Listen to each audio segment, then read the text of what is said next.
Assalamualaikum warahmatullahi wabarakatuh dan selamat sejahtera. Kembali ke channel Cikgu Buku Teks. Hari ini kita akan bincangkan praktis kendiri 9.3C muka surat 261. Jangan lupa subscribe channel Cikgu Buku Teks. Cuba try. Baiklah, soalan nombor 1. Okey, bila kita memahami baca soalan di mana kita kena senaraikan semua kesudahan.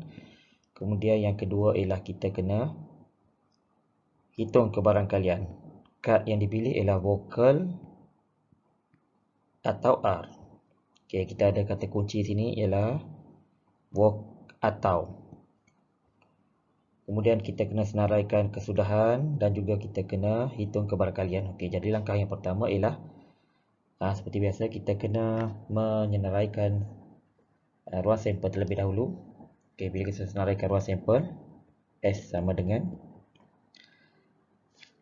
bila kita senaraikan ruang sampel yang dipilih ialah G, E, M, B, I, R, A. Okey, kenapa ada G, E, M, B, I, R, A ni? Kerana di sini ialah kata kunci yang saya tertinggal di sini ialah skeping kad dipilih secara rawak. Okey, dia pilih skeping saja, jadi dia mungkin akan dapat G, E sampailah ke A kemungkinan dia. Okey, jadi seterusnya ialah kita kena senaraikan kesudahan yang mungkin. Okey, kesudahan yang mungkin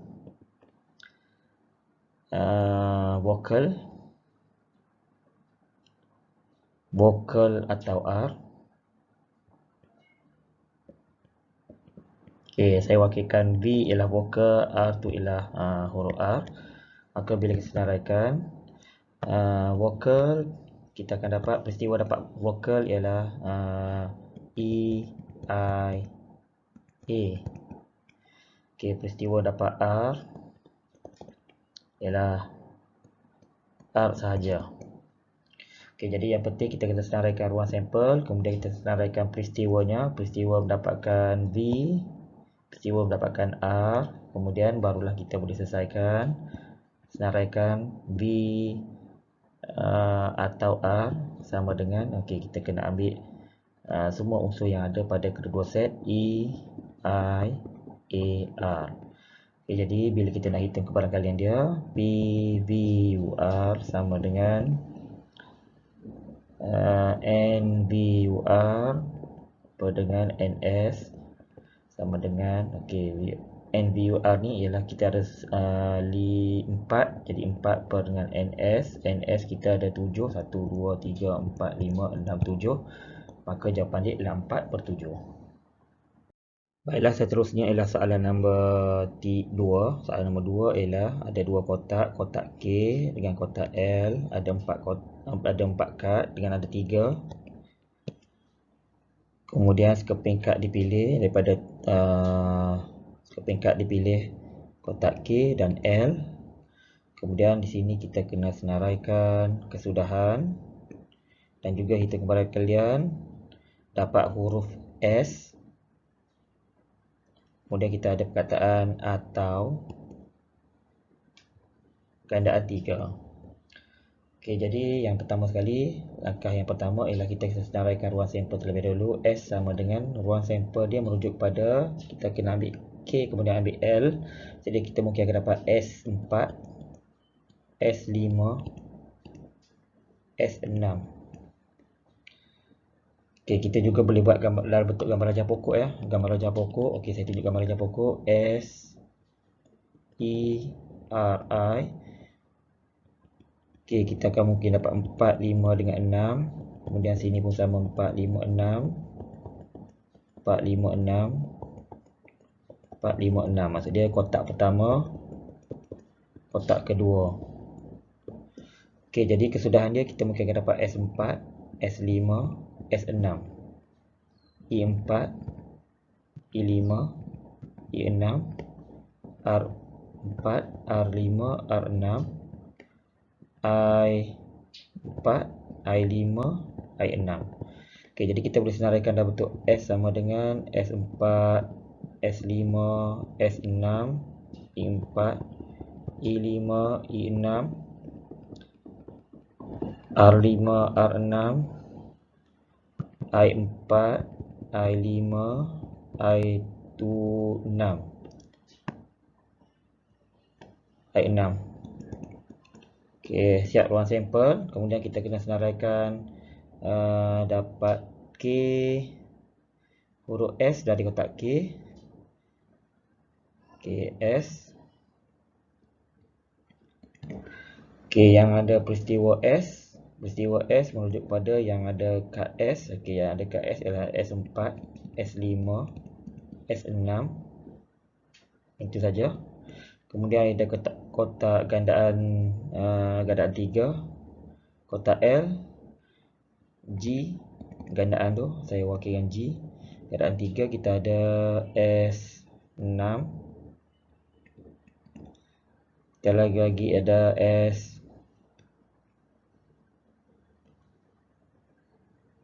I6. I6 kita juga ada R6 dan juga I6. Okay, jadi bila kita senaraikan sini, kita nak selesaikan dia. Jadi akan dapat S atau gandaan 3, maka akan tulis sini. Okay, bila kita tengok sini ada unsur yang sepunya ni. Unsur sepunya merujuk pada S6 dengan S6. Okay, jadi kita bila cuba selesaikan, maka sini akan dapat S4, S5, I6, R6, I6. Jadi ada 1, 2, 3, 4, 5. 5 tapi sebab ada unsur sepunya maka kita S6 letak sekali dia saja. Jadi bilangan S, U, G dengan G ialah bilangan dia ada 6. Okey, barulah kita nak hitung kebarangkalian dia. P, S, U, G sama dengan N, S, UG per dengan NS. Okey, NS tadi kita dapat daripada senarai ruang sampel kita 1, 2, 3, 4, 5, 8, 9, 10, 11, 12. Ruang sampel kita ada 12. NS sama dengan 12.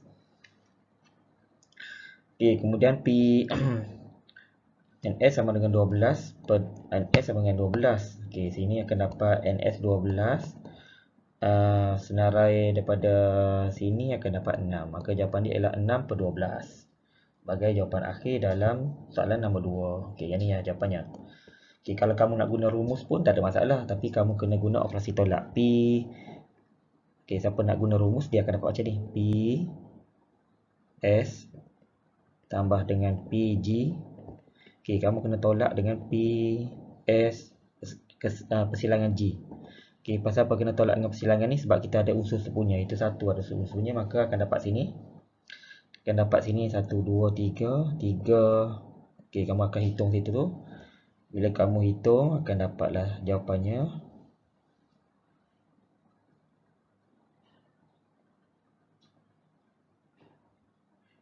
Tiga per 12 tambah dengan 4 per 12 tolak dengan 1 per 12. Maka akan dapat 6 per 12. Samalah jawapannya. Siapa yang nak guna formula boleh guna formula berdasarkan formula penambahan. 3 per 12 tambah 4 per 12 tolak dengan 1 per 12. 1 per 12 tu sebab S6. Baiklah, seterusnya ialah soalan nombor 3. Okey, bila kita baca soalan nombor 3A. Okey, 3A di JC dilantik sebagai kelab kewangan. Kelab J itu ialah 3/8. Kemudian ialah kelab K ataupun rumah sukan 2/9. Okey, dia minta kita lengkapkan gambar jawapan. Okey, di mana dia nak sini kebarangkalian JC dilantik sebagai pengurusi kelab sukan dan juga rumah sukan. Kelab kewangan dan juga rumah sukan.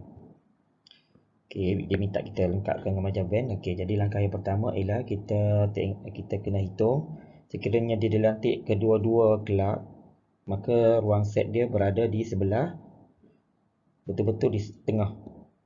Okey, yang ni yang saya tanda set ni merujuk kepada yang dia berada menggotai ataupun menjadi pengurusi bagi kedua-dua kelab. Okey, jadi nak cari yang tu. Okey, PJ dan K akan dapat sini PJ darab dengan PK.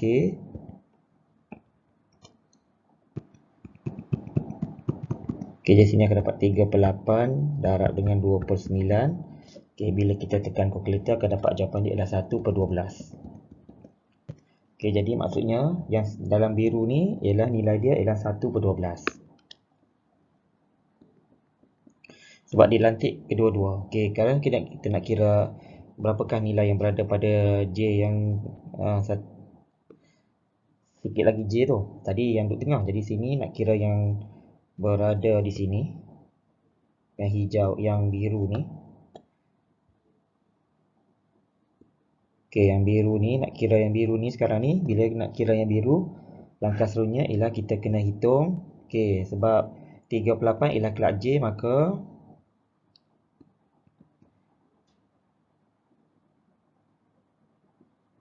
P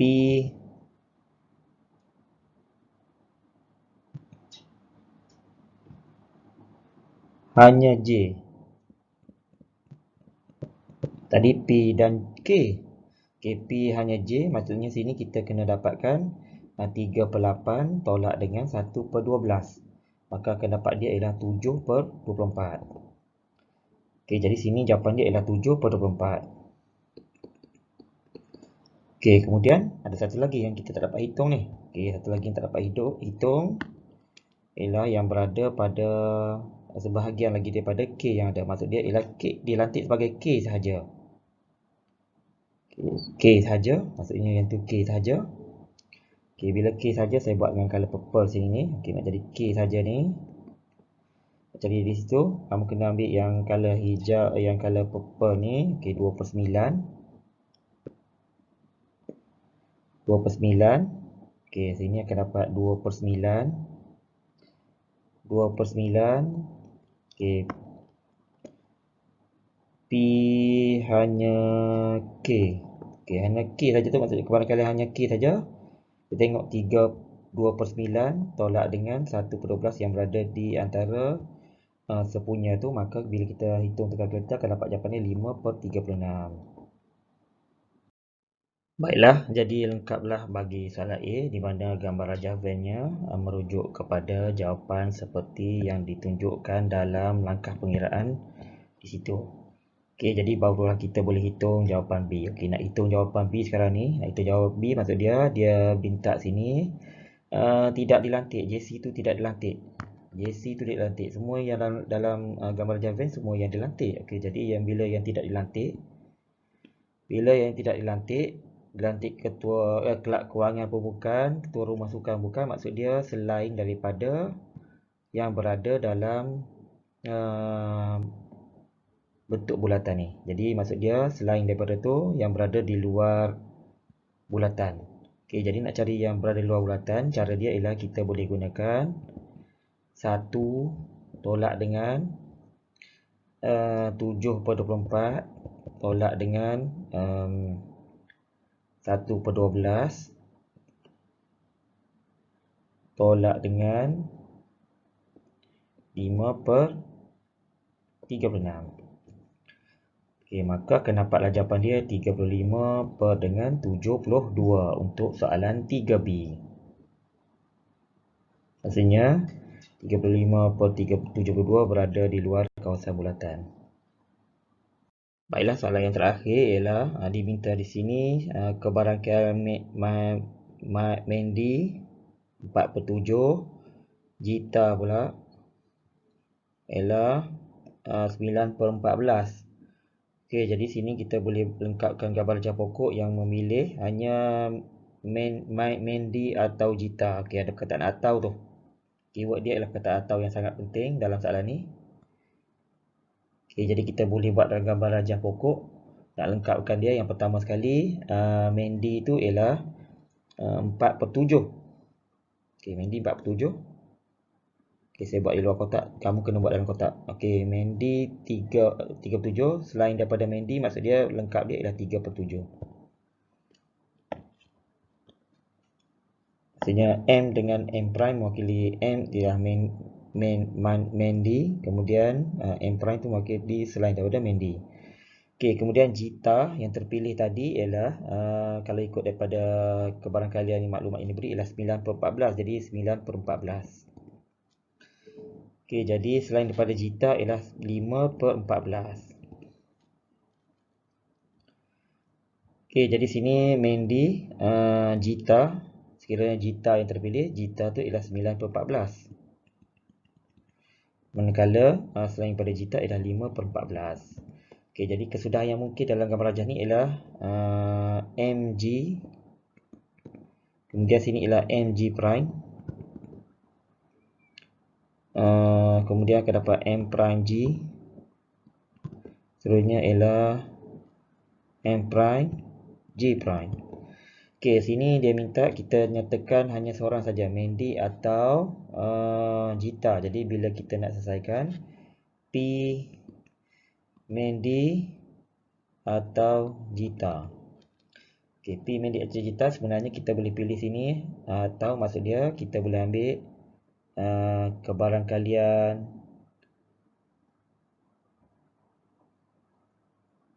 yang sini, Mandy atau jita. Mandy boleh pilih. Kemudian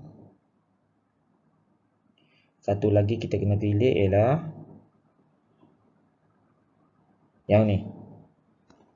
Okey, kenapa tak pilih M prime dengan G prime? Okey, sebabnya ialah ni maksud dia selain pada jita, selain pada Mandy. Okey, dia nak Mandy atau jita. Okey, Mandy terpilih, jita terpilih. Okey, dan juga atau. Okey, jadi sini kita boleh ambil pokok yang kita akan terima sebagai jawapan ialah pokok yang mewakili yang ni. Okey, yang ni pasangan dia. Okey, satu lagi ialah pasangan sini. Okey, sini barulah kita boleh dapat dia. Boleh selesaikannya.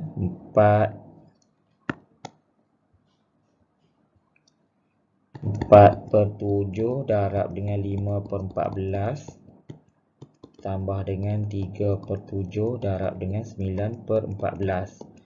Okey, bila kita selesaikan tekan kalkulator akan dapat 47/98. Okey, selesailah soalan nombor 1 hingga nombor 4. Cuba try.